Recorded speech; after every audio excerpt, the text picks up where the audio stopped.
Hello student, आपका हमारे YouTube channel पर स्वागत है। दोस्तों, आज हम बायोलॉजी सब्जेक्ट के प्लांट फैमिली के कुल के अगले कुल के बारे में बात करेंगे, जिसका नाम है मालवेसी। इसे हम कपास कुल के नाम से भी जानते हैं। देखिए, बायोलॉजी सब्जेक्ट से तैयारी करने वाले जो स्टूडेंट हैं उनके लिए ये क्लास है। जो भी अदर सब्जेक्ट से तैयारी कर रहे हैं वो क्लास बिल्कुल ना देखें। केवल यह क्लास उन्हीं स्टूडेंटों के लिए यूजफुल है जो बायोलॉजी सब्जेक्ट से तैयारी कर रहे हैं, चाहे वो आरपीएससी सेकंड ग्रेड है, फर्स्ट ग्रेड है, असिस्टेंट प्रोफेसर है, यूपी पीजीटी है, टीजीटी है, एमपी की कोई परीक्षा है, केंद्रीय विद्यालय की, एनबीएस की, आर्मी स्कूल की कोई भी परीक्षा है, बायोलॉजी सब्जेक्ट की उनके लिए क्लास इंपॉर्टेंट है। बायोलॉजी से सब्जेक्ट से संबंधित जो भी स्टूडेंट इस चैनल को पहली बार देख रहे हैं, इस चैनल को जरूर सब्सक्राइब करें। और हमने जो बायोलॉजी सब्जेक्ट बॉटनी के अन्य जो सब्जेक्ट हैं उनको भी हमने अपलोड कर दिया है, तो उनको क्लास को आप देखते रहिए और कमेंट करके जरूर बताइए कि भाई ये क्लासेस आपको कैसी लग रही हैं, जिससे कि हम आगे भी और क्लासेस आगे डालते जाएं। चलिए शुरू करते हैं। फैमिली है प्लांट फैमिली है मालवेसी। मालवेसी के बारे में चर्चा करते हैं। देखिए, सबसे पहले अगर हम बात करें मालवेसी फैमिली के बारे में, वर्गीकरण पढ़ें तो वर्गीकरण डिवीजन है, प्रभाग है फेनेरोगेमिया यानी पुष्पी पादप है, और सब डिवीजन है एंजियोस्पर्म यानी बीज के ऊपर आवरण पाया जाता है। क्लास है डाइकोटिलेडीन। डाइकोटिलेडीन में द्विबीजपत्री पौधे हैं। सब क्लास पॉलीपेटेलस, और श्रेणी इसकी थैलेमिफ्लोरी। ये क्वेश्चन आपसे पूछा जा सकता है। और ऑर्डर मालवेज, और कुल जो है वो फैमिली जो है मालवेसी। तो डिवीजन इसका क्या है? फेनेरोगेमिया, सब डिवीजन एंजियोस्पर्मी, क्लास डाइकोटिलेडीनी, और सब क्लास पॉलीपेटेलस और पॉलीपेटेली, और श्रेणी थैलेमिफ्लोरी, ऑर्डर इसका मालवेज, और इसकी फैमिली जो है वह है मालवेसी। आगे हम बात करें पुष्पक्रम के बारे में, इन्फ्लोरेसेंस के बारे में। देखिए, मालवेसी कुल का जो अधिकतर पुष्पक्रम है वह ससीमाक्षी साइमोज प्रकार का होता है, या एकल कक्षस्थ होता है, या शीर्षस्थ कक्षस्थ होता है। लेकिन एल्थिया हॉलीहॉक प्लांट में असीमाक्ष पुष्पक्रम पाया जाता है। ये इंपॉर्टेंट है, परीक्षा की दृष्टि से आपको याद रखिए। एल्थिया हॉलीहॉक में असीमाक्ष पुष्पक्रम पाया जाता है। पुष्प के बारे में बात करें तो पुष्प सहपत्री होता है, यानी इसमें सहपत्र पाए जाते हैं। सहपत्र बड़े व हरे होते हैं, क्योंकि सामान्य पत्तियां ही सहपत्र का क्या करती हैं? कार्य करती हैं।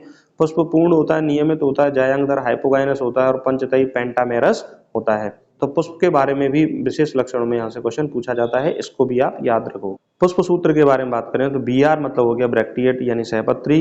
त्रिज्या सममित द्विलिंगी, इसमें अनुबाह्यदल पुंज एपिकैलिक्स पाए जाते हैं, 5 से 7 बाह्यदल पुंज 5 होते हैं, संयुक्त होते हैं, दल 5 होते हैं, स्वतंत्र होते हैं, और पुमंग असंख्य होते हैं। लेकिन ये पुमंग जो है वो किससे जुड़े हुए रहते हैं? यह दलों से जुड़े हुए रहते हैं पुमंग। और जायांग पंचंडपी युक्तांडपी ऊर्ध्ववर्ती अंडा से पाया जाता है। तो मालवेसी कुल का पुष्प सूत्र भी डायरेक्ट परीक्षा में पूछा जाता है, इसको आप याद रखिए। देखिए, पुष्प सूत्र से ही हम फ्लोरल जो डायग्राम है, पुष्प जो चित्र है, उसका हम पता लगा सकते हैं। देखिए, ये जो डॉट है इसका मतलब होता है पुष्प मात्र अक्ष से जुड़ा हुआ है, और ये बाहरी जो संरचना है, ये वाली संरचना है, ये अनुबाह्यदल पुंज को बताती हैं। इसकी संख्या 3 से 7 या 5 से 7 होती है। और जो बाह्यदल है, ये वाली संरचना जो गहरी की हुई है, बाह्यदल है। बाह्यदल क्या है? संयुक्त होते हैं, 5 होते हैं। और दल जो है वह 5 होते हैं, ये रेड से है। और पुमंग जो असंख्य हैं, ये दलों से जुड़े हुए हैं। और जायांग पंचंडपी होता है, 5 अंडप है, और युक्तांडपी होता है, ऊर्ध्ववर्ती अंडा से पाया जाता है। अब हम सबसे पहले बात करते हैं अनुबाह्यदल पुंज के बारे में। एपिकैलिक्स 3 से 7 होते हैं, स्वतंत्र होते हैं, वह हरे होते हैं। सिडा व एब्यूटिलॉन में एपिकैलिक्स नहीं पाए जाते। देखिए, मालवेसी कुल के ऐसे कौन से पादप है जिनमें एपिकैलिक्स नहीं मिलता? सिडा व एब्यूटिलॉन में एपिकैलिक्स नहीं पाया जाता है। एक इंपॉर्टेंट पॉइंट के बारे में बात करते हैं। एपिकैलिक्स को पुष्प का भाग नहीं माना जाता, क्योंकि यह पुष्पासन से उत्पन्न नहीं होता। तो ये मोस्ट इंपॉर्टेंट है, आपसे पूछा जा सकता है कि क्या एपिकैलिक्स पुष्प का भाग है? तो एपिकैलिक्स पुष्प का भाग नहीं है, क्योंकि यह पुष्पासन से उत्पन्न नहीं हुआ है। बाह्यदल के बारे में बात करें, कैलेक्स के बारे में बात करें तो 5 होते हैं, संयुक्त होते हैं, गेमोसेपेलस कोरस्पर्शी विन्यास पाया जाता है। देखिए, डायग्राम से हम पता कर सकते हैं, कि दलों का कोरस्पर्शी विन्यास पाया जाता है, और बाह्यदल का कोरस्पर्शी विन्यास पाया जाता है, और दलों का व्यावर्तित विन्यास पाया जाता है। दल कोरोला 5 होते हैं, पृथक दली होते हैं, परंतु आधार पर पुंकेसर या नलिका से संलग्न होने के कारण यह संयुक्त प्रतीत होते हैं, और व्यावर्तित या कोरछादी विन्यास पाया जाता है। तो पुंकेसर या नाल का मिलना मालवेसी कुल का महत्वपूर्ण लक्षण है, इसको आप याद रखिए, परीक्षा दृष्टि से बहुत ज्यादा मोस्ट इंपॉर्टेंट है। अब हम पुमंग के बारे में बात करें, एंड्रोसियम के बारे में। पुंकेसर असंख्य होते हैं, एक संघी होते हैं, परंतु आपस में मिलकर अंडाशय व वर्तिका के चारों ओर एक नली के आकार की संरचना बनाते हैं, जिसे पुंकेसरीय नाल कहा जाता है। परागकोश एक कोष्ठी होता है, वृक्काकार होता है, वृक्काकार परागकोष्ठ पाया जाता है, वह बहिर्मुखी होते हैं। पुंकेसरी नाल दल से जुड़ी, अतः पुंकेसर दलग्न पेटेलस पाए जाते हैं। पुंकेसरी नाल दल से जुड़ी हुई रहती है, तो पुंकेसर कैसे होते हैं, दल लग्न होते हैं। जायांग के बारे में बात करें, गायनोसियम के बारे में, गायनोसियम पंचअंडपी, युक्तांडपी यानी पेंटाकार्पिलरी, सिनकार्पस ऊर्ध्ववर्ती अंडा से पाया जाता है। अंडाशय व वर्तिका स्टाइल पुंकेसरी नाल के भीतर होते हैं, लेकिन वर्तिकाग्र पुंकेसरी नाल से क्या होती है, बाहर होती है। ये मोस्ट इंपोर्टेंट है, क्योंकि पुंकेसरी नाल का पाया जाना इस कुल का क्या है, महत्वपूर्ण लक्षण है। बीजांड न्यास प्लेसेंटेशन स्तंभीय या अक्षीय बीजांड न्यास पाया जाता है। फल की अगर हम बात करें तो शुष्क कोष्ठ विदारक संपुट लॉक्यूलिसिडल कैप्सूल पाया जाता है कपास में।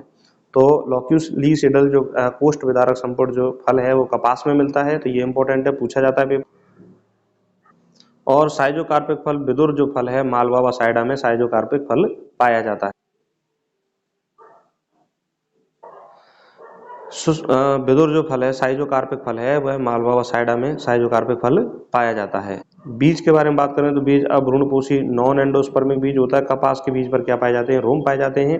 अब देखिए इस कुल के आर्थिक महत्व के बारे में बात करें, इकोनॉमिक इंपॉर्टेंस के बारे में बात करें तो भोजन के रूप में भिंडी का उपयोग किया जाता है। भिंडी मालवेसी कुल का उदाहरण है। ओकरा, इसका साइंटिफिक नेम परीक्षा में पूछा जाता है एबेलमॉस्कस एस्कुलेंटस। तो ये इंपॉर्टेंट क्वेश्चन है जो परीक्षा में पूछा जाता है। तेल के बारे में बात करें तो तेल हिबिस्कस मॉस्केंटस के बीजों से मस्क ऑयल प्राप्त होता है, जिसका उपयोग हम इत्र उद्योग में करते हैं। गॉसिपियम कपास के बीजों से जो तेल प्राप्त होता है इससे लिनोलियम बनाया जाता है। क्या बनाया जाता है, लिनोलियम। तो लिनोलियम किससे बनाया जाता है, कपास के बीजों से लिनोलियम बनाया जाता है।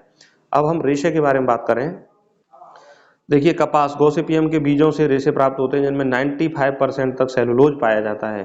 कपास के बीजों में 95% तक क्या पाया जाता है, सेलुलोज पाया जाता है।